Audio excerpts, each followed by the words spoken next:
السلام علیکم ورحمۃ اللہ وبرکاتہ۔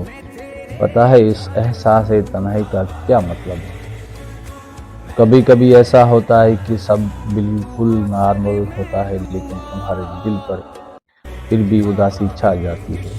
بظاہر سب ٹھیک لگ رہا ہوتا ہے، لیکن دل کی بے چینی بڑھتی جاتی ہے۔ سب آس پاس ہوتے ہیں، لیکن تمہیں عجیب سی تنہائی آ گھیرتی ہے۔ سب ٹھیک ہو کے بھی ٹھیک نہیں ہوتا، اور تب تم بے بسی کی دلدل میں آ پھنستے ہو۔ یہ احساس تنہائی بار بار کیوں ستاتا ہے؟ تم نماز بھی پڑھتے ہو، تم قرآن بھی پڑھ رہے ہو، سب سے حسین طریقے سے پیش آنے کی بھی کوشش کر رہے ہو، لیکن پھر بھی یہ اداسی، بے سکونی کیوں ختم نہیں ہو رہی؟ کیا پتا اللہ نے تم سے کوئی کام کہا اور تم نے وہ نہ کیا ہو؟ کیا پتا قرآن سے تمہیں کوئی حکم ملا ہو اور تم نے عمل نہ کیا ہو؟ یہ بے سکونی ریمائنڈر ہی تو ہے جو تمہاری توجہ اس طرف دلا رہی ہے جسے تم بھول بیٹھے ہو۔ ایسا تب ہوتا ہے جب بظاہر تو ہم سیدھے راستے پر ہوتے ہیں، لیکن چھوٹی چھوٹی باتوں میں بھٹک جاتے ہیں۔ تب کسی اور کے پاس جا کے یہ سوال کرنے سے کہ میں نماز بھی پڑھتا ہوں، میں قرآن بھی پڑھ رہا ہوں، پھر بھی بے سکونی ہے، کیا اللہ تعالیٰ ناراض ہے؟ ایسے سوالات کے جوابات کسی دوسرے سے نہیں ملیں گے۔ آپ کا دل و دماغ جانتا ہوتا ہے کہ خرابی کہاں ہے۔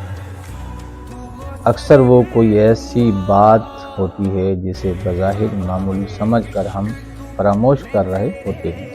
اکثر اللہ کے کسی حکم کی نفی ہو رہی ہوتی ہے، اکثر نفس اللہ کے احکام کے آڑے آ رہا ہوتا ہے، اور کہیں نہ کہیں ہمارا دل اور دماغ جانتے ہوتے ہیں کہ وہ کیا ہے، تب اسے خود دور کرنا ہوتا ہے۔ جب ہم سے ایسا ہوتا ہے تب ہم انجانے میں خود کو اللہ سے دور کر دیتے ہیں۔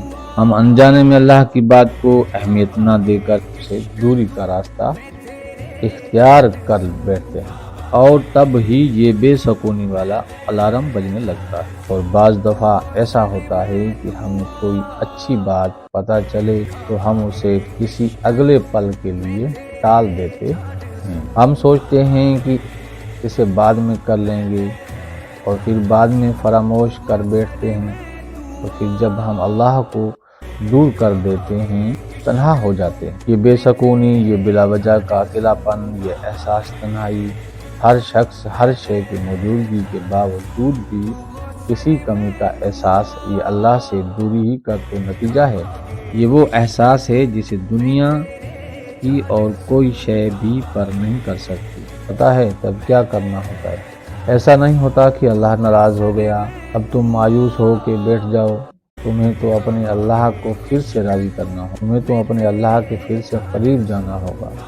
تمہارے پاس تو توبہ کا آپشن آخری سانس تک صحیح سلامت پڑا ہے، جتنی مرضی دفعہ چاہے اسے استعمال کر لو۔ پتہ ہے سورہ الکہف میں اللہ تعالیٰ نے سورہ کہف میں کیا فرمایا؟ اور کسی چیز کے بارے میں کبھی یہ نہ کہا کریں کہ میں یہ کام کل ضرور کروں گا، مگر یہ کہ اللہ چاہے، یعنی انشاءاللہ لازمی کہا کریں۔ پتہ ہے یہ آیات کب نازل ہوئی تھی؟ جب پیارے رسول صلی اللہ علیہ وسلم نے صحابہ کے سوالات کے جواب میں کہا تھا کہ باقی سوالات کے جوابات میں کل دوں گا۔ اب ایسا ہوا کہ کئی روز تک آپ پر وحی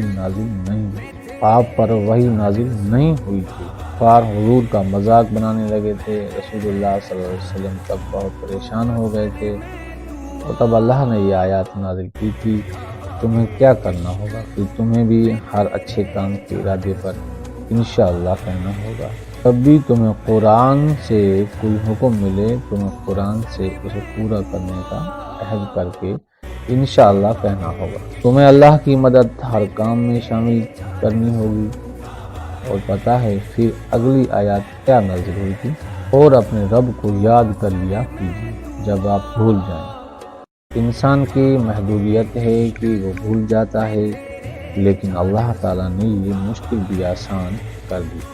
جیسے ہی تمہیں بے سکونی کا یا کسی غلطی کا کوئی الارم بجتا محسوس ہو تو تم فوراً اپنی توجہ اللہ کی طرف کر لو، تم ذکر الہی میں مشغول ہو جاؤ، اور پتہ ہے سکون تو صرف اللہ کے ذکر ہی میں ہے۔